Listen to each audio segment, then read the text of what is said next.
Star धडा 4 शासन आणि प्रशासनातील नैतिक मूल्यांचे महत्त्व। XP स आणि त्याचे विद्यार्थी आता एका ऐतिहासिक शहराकडे निघाले होते, जिथे एक मोठी प्रशासकीय परिषद भरवली जात होती। या परिषदेत विविध शासकीय विभाग आणि स्थानिक प्रशासनातील अधिकारी सहभागी झाले होते।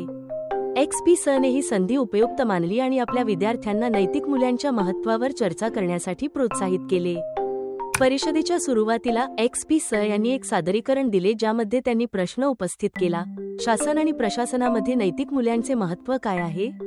त्याचे महत्त्व स्पष्ट करण्यासाठी काही उदाहरणे देखील द्या। गणेशने आधी बोलायला सुरुवात केली। नैतिक मूल्ये हे शासन आणि प्रशासनातील एक आवश्यक मूलभूत घटक आहेत। ते प्रामाणिकपणा, पारदर्शकता आणि न्याय यांसारख्या मूल्यांचे संरक्षण करतात। जेव्हा प्रशासकीय अधिकारी नैतिक मूल्यांचे पालन करतात, तेव्हा ते समाजाचा विश्वास आणि आदर राखतात। उदाहरणार्थ, कठोर भ्रष्टाचारमुक्त भारतासाठी राबवलेली धोरणे आणि उपाययोजना नैतिक मूल्यांवर आधारित आहेत। गायत्रीने आणखी एक महत्त्वाचा मुद्दा मांडला। प्रशासकीय निर्णय निष्पक्ष आणि न्याय्य बनवण्यात नैतिक मूल्ये महत्त्वाची भूमिका बजावतात। उदाहरणार्थ, जेव्हा अधिकारी संसाधनांच्या वितरणात निष्पक्षतेचे मूल्य राखतात, तेव्हा हे सुनिश्चित करते की कोणत्याही समुदायावर अन्याय होणार नाही। राष्ट्रीय अन्न सुरक्षा कायदा, ज्याचा उद्देश सर्वात गरीब नागरिकांना सवलतीच्या दरात अन्न उपलब्ध करून देणे, हे करुणा आणि निष्पक्षतेची नैतिक मूल्ये प्रतिबिंबित करते। वैष्णवी यांनी ऐतिहासिक उदाहरण मांडले। महात्मा गांधींच्या काळात त्यांनी स्वीकारलेल्या नैतिक तत्वांनी भारतीय स्वातंत्र्य चळवळीला नैतिक दिशा दिली। त्यांच्या नेतृत्वाखाली चळवळीने सत्य आणि अहिंसेची नैतिक मूल्ये अंगीकारली, ज्यामुळे संपूर्ण जगाने पाहिले। एक नैतिक लढा म्हणून याने केवळ स्वातंत्र्य मिळवण्यास मदत केली नाही, तर न्याय आणि समानतेची भावना देखील मजबूत केली। एक आधुनिक उदाहरण जोडून राधिका म्हणाली, आणखी एक उदाहरण म्हणजे दिल्लीचे माजी मुख्यमंत्री अरविंद केजरीवाल यांच्या सरकारने भ्रष्टाचाराच्या अनेक प्रकरणांमध्ये कारवाई केली, ज्यामुळे प्रशासकीय पारदर्शकता आणि प्रामाणिकपणा वाढला। भ्रष्टाचार दूर करा, पण प्रशासनातील नैतिक नियम बळकट करा। रोहिणी यांनी आपले विचार मांडले। नैतिक मूल्यांच्या अभावामुळे प्रशासन आणि प्रशासनात अनेक समस्या उद्भवू शकतात। उदाहरणार्थ, जेव्हा अधिकारी त्यांच्या वैयक्तिक फायद्यासाठी निर्णय घेतात, तेव्हा ते समाजाच्या विश्वासाला तडा देतात आणि प्रशासकीय यंत्रणेची प्रभावीता कमकुवत करतात। आपल्या देशातील प्रशासकीय भ्रष्टाचाराच्या प्रकरणांमुळे समाजात काही वेळा नकारात्मक प्रभाव निर्माण झाला आहे।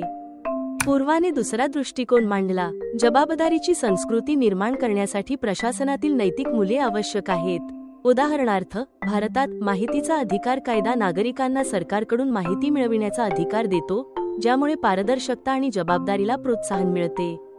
हा कायदा मोकळेपणाला प्रोत्साहन देतो आणि प्रशासकीय निर्णयांबद्दल माहिती मिळण्याच्या नागरिकांच्या अधिकाराचे नैतिक मूल्य।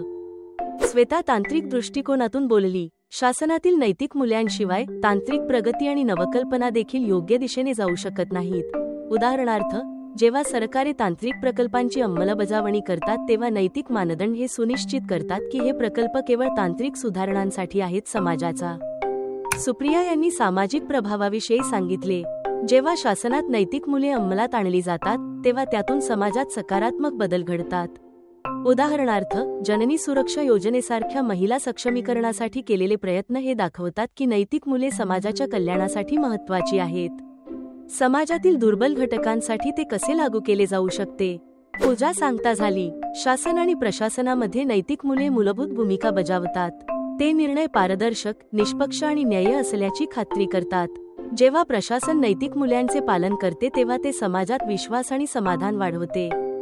कविता यांनी सारांश सांगितला आणि म्हणाल्या, आम्ही पाहिले की नैतिक मूल्ये केवळ शासन आणि प्रशासनात आदर्श नसतात, तर ती प्रशासकीय निर्णयांच्या गुणवत्तेसाठी आणि समाजाच्या कल्याणासाठी आवश्यक असतात। जेव्हा प्रशासन नैतिक निकषांना प्राधान्य देते, हे समाजाचा विकास आणि विश्वास सुनिश्चित करते।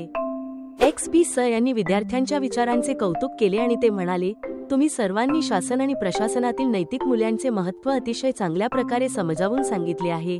हे केवळ नियमांचे पालन करण्यापुरते मर्यादित नाही, तर ती समाजाप्रती एक जबाबदारी आहे। हे वचनबद्धतेचे प्रतीक आहे। जेव्हा आपण आपल्या प्रशासकीय कामात नैतिकतेचा समावेश करतो, तेव्हा ते समाजात सकारात्मक बदल घडवून आणते आणि प्रशासनाची परिणामकारकता सुधारते। या कार्यशाळेनंतर XP स आणि त्यांच्या विद्यार्थ्यांनी प्रशासकीय परिषदेत भाग घेतला आणि स्थानिक अधिकाऱ्यांशी संवाद साधला। हा अनुभव त्यांना शासन आणि प्रशासनात नैतिक मूल्ये किती महत्त्वाची आहेत आणि ते समाजाच्या कल्याणासाठी कसे योगदान देतात हे समजण्यास मदत करते। त्यांनी शहराबाहेर जाण्याची तयारी केली तेव्हा त्यांना जाणवले की त्यांच्या प्रवासामुळे त्यांना नैतिक मूल्यांचे महत्त्व समजून घेण्याचे आणि लागू करण्याच्या विविध दृष्टिकोन मिळाले आहेत। त्या प्रवासामुळे त्यांना अधिक सामर्थ्य मिळते आणि त्यांचा अभ्यास आणि समाजाकडे पाहण्याचा दृष्टिकोन त्यांना चांगला मिळतो।